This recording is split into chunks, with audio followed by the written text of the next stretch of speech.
Welcome back to my channel, My Take. మనం things that needed to be done to become Viksit Bharat by 2047. భారతదేశం 2047 నాటికి వికసిత్ భారత్ అవ్వాలంటే ఏం చేయాలి, లేదా వేటి మీద ఫోకస్ పెట్టాలి అనే టాపిక్ మాట్లాడుకుంటున్నాం. అందులో పార్ట్ 3 అండి. ఈరోజు ఆల్రెడీ మనం ఇప్పటి వరకు ఒక 4-5 థింగ్స్, అంటే దేని మీద మనం గవర్నమెంట్ ఫోకస్ చేయాలి, దేని మీద ఇన్వెస్ట్మెంట్స్ పెంచాలి, దేని మీద ఎక్కువ సపోర్ట్ ఇవ్వాలి గవర్నమెంట్ సైడ్ నుంచి అన్నది ఆల్రెడీ మనం మాట్లాడుకున్నాం. వాటిని కనుక చూస్తే ఒకటి వచ్చి యూత్ కి స్కిల్ డెవలప్మెంట్ ఇవ్వటం, అలాగే ఫ్రమ్ ద చైల్డ్హుడ్, అంటే చిన్న పిల్లల దగ్గర నుంచి ఒక ఎడ్యుకేషన్ అండ్ అలాగే వాళ్ళ కరికులం లో ఒక ఇండస్ట్రీ లెవెల్ స్టాండర్డ్ సెట్ చేసి వాళ్ళకి ఆ ఎడ్యుకేషన్ ఇవ్వటం కానీ, అలాగే మన ఇండియాలో రీసెర్చ్ అండ్ డెవలప్మెంట్ ని పెద్ద ఎత్తున ప్రోత్సహించడం కానీ, అలాగే మన ఇండియాలో అండ్ లాస్ట్ వీడియోలో చెప్పినట్టు నాకు చాలా బాగా నచ్చింది. అది అంటే నేను అనుకోని చెప్పలేదు కానీ బట్ నాకు నచ్చింది. మన ఓన్ గా మనకు ఒక యాప్ స్టోర్ ఉండాలి, మనకు ఒక ప్లే స్టోర్ ఉండాలి, మన ఇండియాకి సంబంధించిన యూట్యూబ్ ఉండాలి, మన ఇండియాకి సంబంధించిన ఆండ్రాయిడ్ ఉండాలి.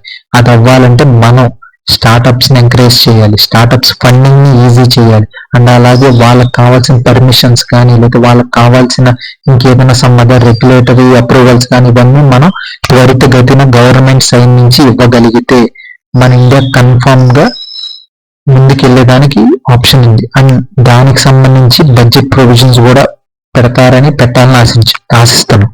అండ్ టుడే వచ్చేసరికి ఏంటంటే ఒక హ్యూజ్ సెక్టర్, దానిలో ఇన్వెస్ట్మెంట్స్ అయితే జరుగుతున్నాయి కానీ దాన్ని కొంచెం స్ట్రీమ్ లైన్ చేసి, అలాగే ఆ ఇన్వెస్ట్మెంట్స్ కి అకౌంటబిలిటీ కనుక తీసుకువస్తే మనం ఆ సెక్టర్ ని బెటర్ గా చేయగలుగుతాం. ఎందుకంటే అది అందరికీ కావాల్సింది హెల్త్ కేర్ సెక్టర్. నాకు తెలిసి కేంద్ర రాష్ట్ర ప్రభుత్వాలు రెండు, నేను నాట్ జస్ట్ అంటే నేను తెలుగు మాట్లాడతాను కాబట్టి నేను మేబీ తెలంగాణ గురించో ఆంధ్ర గురించో మాట్లాడుతున్నట్టు కాదండి, నేను మొత్తం దేశం గురించి మాట్లాడుతున్నాను.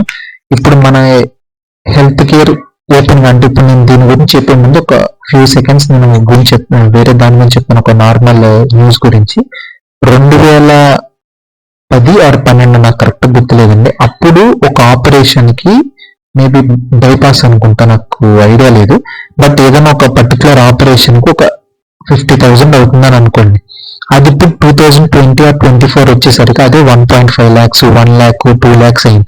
అంటే మీరు కనుక గమనిస్తే ఒక 10 సంవత్సరాల క్రితం 50,000కి, 30,000కి, 40,000కి అయ్యే ఆపరేషన్ ఇప్పుడు 2 లక్షలు, 3 లక్షలు, లేక 1,50,000 అయ్యింది. సో మన జీతాలు అనేవి పెరిగినా పెరగకపోయినా, మన ఎకానమీ పెరిగినా పెరగకపోయినా, మన స్టాక్ మార్కెట్ పెరిగినా పెరగకపోయినా హెల్త్ కేర్ రిలేటెడ్ ఎక్స్పెన్సెస్ అయితే కన్ఫర్మ్ గా పెరుగుతున్నాయి.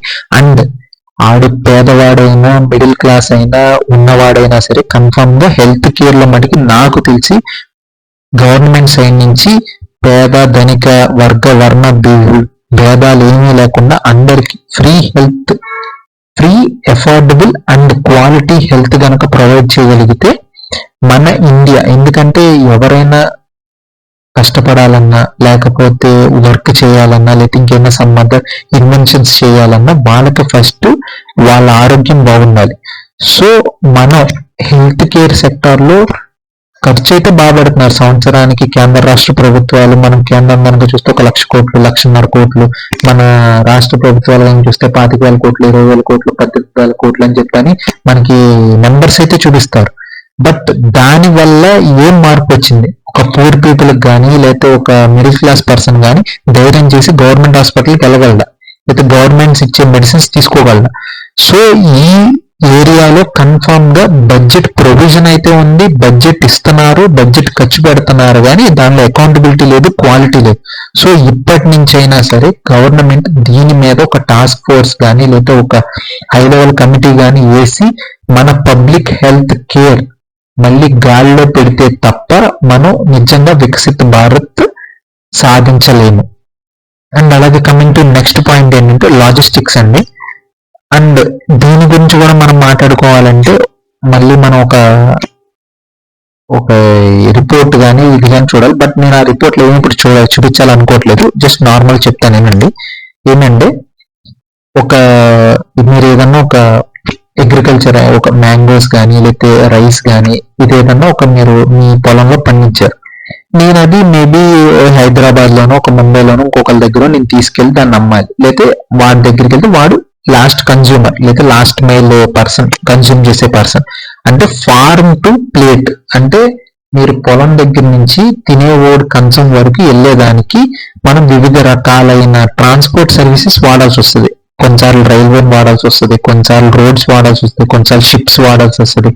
కొన్ని పెరిషబుల్ గూడ్స్ ఉంటాయి, అంటే ఏంటంటే త్వరగా పాడైపోయే ఐటమ్స్ ఉంటాయి, అంటే టమాటాలు లేకపోతే పూలు లేకపోతే పాలు, ఇట్లాంటి పెరిషబుల్ అంటే వాటి యొక్క లైఫ్ టైం చాలా తక్కువ ఉంటుంది. అండ్ అలాగే వాటిని కొంచెం జాగ్రత్తగా హ్యాండిల్ చేయాల్సి ఉంటుంది. అలాంటి వాటికైతే కోల్డ్ స్టోరేజ్ లేకపోతే కోల్డ్ కంటైనర్స్ ఇలాంటివి ఉంటాయి, లేకపోతే ఈవెన్ ఫ్లైట్ కార్గోస్ కూడా ఉంటాయి. కానీ మన దేశంలో ఇవన్నీ అర్థమైంది కదండి, ఇలా ఉంటాయి. ఇలా ట్రాన్స్పోర్టేషన్ యూస్ చేస్తాం. చైనాలో, అమెరికాలో లేదా ఇంకేదైనా సమ్ అదర్ డెవలప్డ్ ఎకానమీలో ఒకవేళ ఒక 100 రూపాయలు పెట్టి ఒక కన్జ్యూమర్ ఒక ప్రోడక్ట్ కొన్నాడంటే అందులో మేబీ ఒక 10 రూపీస్ ఆర్ 9 రూపీస్ ఆర్ మా ఎక్కువ అయితే ఒక 11 రూపీస్ ట్రాన్స్పోర్టేషన్ కాస్ట్ ఉంటుంది. ఆ ప్రోడక్ట్ ఆడదాకా వెళ్ళాలంటే ప్రతి 100 రూపాయల సరుకులో మినిమం ఒక 10 రూపాయలు లేదా 9 రూపాయలు, అంటే మీకు అర్థం అవటానికి చెప్తున్నాను, ట్రాన్స్పోర్టేషన్ కాస్ట్ ఉంటుంది. అదే మన ఇండియాకి వచ్చేసరికి అది 18 రూపాయలు 22 రూపాయలు. అంటే ఇప్పుడు తగ్గుకుంటూ వస్తుంది లాస్ట్ కొన్ని ఇయర్స్ నుంచి. అంటే మనం బయట దేశాలతో కనుక కంపేర్ చేస్తే మన దగ్గర నియర్లీ డబల్ ఉంది. సో మనం రోడ్ ఇన్ఫ్రాస్ట్రక్చర్ మీద, రైల్ ఇన్ఫ్రాస్ట్రక్చర్ మీద, అలాగే ఈ మన కోల్డ్ స్టోరేజెస్ మీద, వేర్ హౌసింగ్ మీద, ఇట్లాంటి అన్నిటి మీద మనం ఇన్వెస్ట్ చేయాలి. అండ్ మన దగ్గర రోడ్స్ ఇప్పుడు కొంచెం కొద్ది గొప్ప బాగుపడుతున్నాయి, అలాగే రైల్వే కనెక్టివిటీ పెరుగుతుంది, అండ్ అలాగే ఫ్లైట్ సర్వీసెస్ కూడా పెరుగుతున్నాయి. బట్ అవన్నీ మనం అందరూ ఒక గొడుగు కిందకి తేవాలి, ఒక కామన్ డిపార్ట్మెంట్ కింద లేకపోతే ఒక కామన్ యాప్ కింద తీసుకొచ్చి వీటన్నిటి సర్వీసెస్. అంటే ఇప్పుడు నేను నా ప్రోడక్ట్ ని నా పొలం నుంచి నేను ట్రక్ ద్వారా పంపిస్తా, బట్ అది రేపొద్దున్న ఇక్కడ నుంచి పలానా మహారాష్ట్ర లేకపోతే మేబీ ఢిల్లీని వెళ్ళాలంటే మధ్యలో రైల్ లింక్ రావచ్చు, అయితే కాసేపు కొన్ని ఒక 1 or 2 days లో అయితే మేబీ ఒక 2-3 గంటలు ఒక స్టోరేజ్ లో ఉండాల్సి రావచ్చు.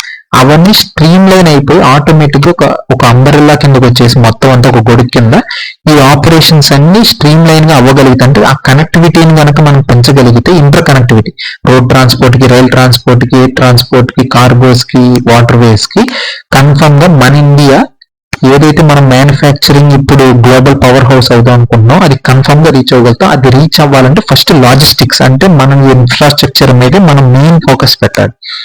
అండ్ ఇంకోటి ఏంటంటే అగ్రికల్చర్, మనం ఫార్మర్స్ ఇన్కమ్ ని డబల్ చేస్తారని ఆల్రెడీ అందరూ చెప్తాను. నేను నాట్ జస్ట్ నేనేమో ఒక పర్టికులర్ పార్టీని కానీ లేకపోతే ఒక పర్టికులర్ పర్సన్ ని కానీ డిసిగ్నేషన్ ని కానీ నేనే హైలైట్ చేయను లేకపోతే బ్లేమ్ చేయను, కానీ మనం ఫార్మర్స్ కి ఏదైతే వాళ్ళకి ఇన్కమ్ డబల్ చేయడం కానీ ఏదైతే ఫార్మింగ్ ని ఇంకా అట్రాక్టివ్ చేయటం. ఎందుకంటే ఇప్పుడు నాకు తెలిసినంత వరకు ఒకప్పుడు ఒక 100 మంది వ్యవసాయం చేసేవాళ్ళు అని ఉంటే ఇప్పుడు వాళ్ళ కొడుకులు, కూతుర్లు లేకపోతే ఇంకేమైనా సంబంధం వాళ్ళైతే కన్ఫర్మ్ వ్యవసాయం చేయట్లేదు. మేబీ కౌలుకి ఇస్తున్నారు ఒకవేళ పొలం ఉంటే తప్ప వ్యవసాయం అయితే చేయట్లేదు. ఎందుకంటే వ్యవసాయంలో ఎవరికి లాభం కానీ లేకపోతే ఫ్యూచర్ కానీ లేకపోతే అదొక వే ఆఫ్ జాబ్ అని కానీ ఎవడు అనుకోవట్లేదు.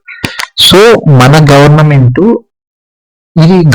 తలుచుకుంటే ఏది చేయలేదంటూ ఉండదండి. ఎందుకంటే నేను ఎక్కడో ఒక బుక్ లోనో ఒక ఆర్టికల్ లోనో చదివా, గవర్నమెంట్ ఆర్ మేబీ ఈ వ్యవస్థ ఏదైతే ఉందో అది గాడ్ ఫాదర్ అంటారు. ఏంటంటే ఒకవేళ గవర్నమెంట్ కనుక ఒక డెసిషన్ తీసుకుంటే వాళ్ళ నుంచి మేము ఇలా చేయాలనుకుంటున్నాం అంటే అది కన్ఫర్మ్ గా సచ్చినట్టు అందరూ అమలు చేయాల్సిందే, అలా అవ్వాల్సిందే. ఇవాళ నుంచి గవర్నమెంట్ ఓన్లీ ఎలక్ట్రిక్ వెహికల్స్ ని గుర్తిస్తుంది, ఇవి ఏదైతే ఐసీ ఇంజన్స్ ఉంటాయి, కంబషన్ వెహికల్స్ ఉంటాయో వాటిని గుర్తించదని అన్నారు అనుకోండి, సచ్చినట్టు అందరూ ఇచ్చేస్తారు. సో అగ్రికల్చర్ మీద కూడా ఫోకస్ పెట్టి ఆ ఫార్మింగ్ టెక్నిక్స్ కానీ అలాగే అగ్రికల్చర్ ప్రొడ్యూస్ చేయటమే కాకుండా వాటి యొక్క ప్రాసెసింగ్ చేసి ఎందుకంటే ఇప్పుడు మనం నార్మల్ బియ్యం కొంటే ఒక రేట్ ఉంటుంది, అదే మనం రిఫైన్ చేసి సన్న బియ్యాలని అయ్యనియాలంటే ప్రాసెసింగ్ అంటారు. అంటే నేను జస్ట్ మీకు ఒక బేసిక్ లెవెల్ చెప్తున్నాను. అలాగే మనం బంగాళదుంపలు ఉంటాయి అదొక రకం ఉంటుంది, దాని నుంచి చిప్స్ చేస్తే ఒక రేటు. సో ఆ ప్రాసెసింగ్ వాటి మీద కూడా హెవీ ఫోకస్ కావాలి. అప్పుడే మనం రైతులకి న్యాయం చేయగలుగుతాం అండ్ అలాగే వాళ్ళ యొక్క ఇన్కమ్ ని డబల్ చేయగలుగుతాం, అలాగే ఫార్మింగ్ కూడా బతికించగలుగుతాం. సో ఇదండి ఈ వీడియోకి ఎండింగ్. ఇలాంటి వీడియో ఇంకొకటి వస్తుంది, ఈ సిరీస్ అయిపోతుంది. హోప్ ఇవి మన భారతదేశం వికసిత్ భారత్ అవ్వటానికి వీటన్నిటి మీద ఫోకస్ పెడతారని ఆశిస్తున్నాము. Thank you for watching. Please like, share and subscribe to my channel. Thank you.